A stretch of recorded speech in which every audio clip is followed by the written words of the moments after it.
In this video, I'm going to quickly go through how to use the online judging system in Skorie. You might be using this either because you're doing judging for an online competition or because you're doing a bit of practice judging or it's part of the judges training system. So let's very quickly have a look at how you use it. You start the video and often there's a piece where the rider is outside the arena. So we click as soon as they come into the arena and we're into the first movement. So we're going to wait until she's halted and then moved off in collected trot. And we'll click end of movement when she gets to about C. So this is one of our excellent young riders. And she won this competition. Here we go, end of the movement.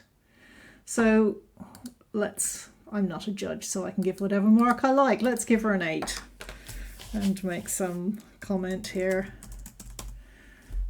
And we'll mark that as judged, and on we go to the next movement. The next movement's going to be track right. We've also got it down here. We can, if we want, just have a pause and resume again when we're ready. And then we just keep going on through the movements. Let's have a look at her right vault there. If we see a penalty, we can add a penalty either on the right hand side here or at the end of the movement. Here we go, end of the movement.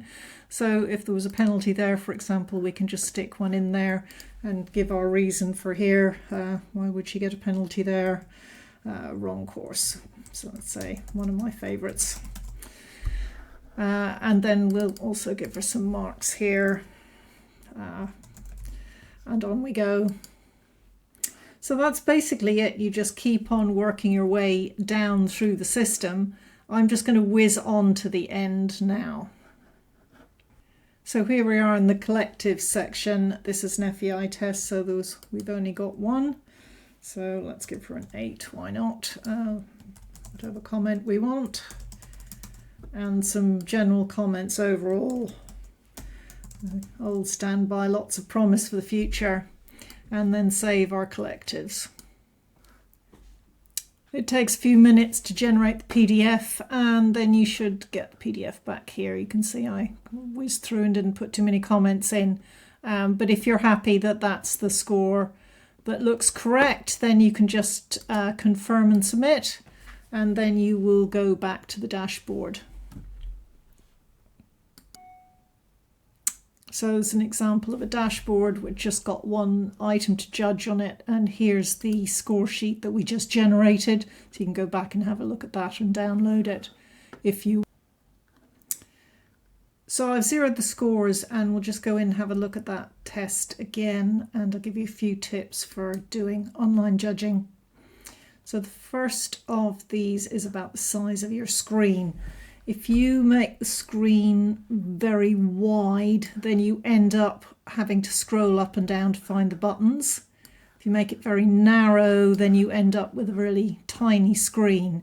So this kind of size is about right. Maybe it's 1:2 in proportion, but you can just resize your screen until you find something that works for you. So that was the first thing. So let's go off starting this test again. Click on start, and we're just going to add a few of them without comments, because what I want to show you is that you can actually go back. So say you've done 3 of them and you think, actually, I want to start again. You can just click on the first movement and you're right back to the beginning, and off you go again. You can also leave this screen and come back in at any time. It's saving the scores as you go along.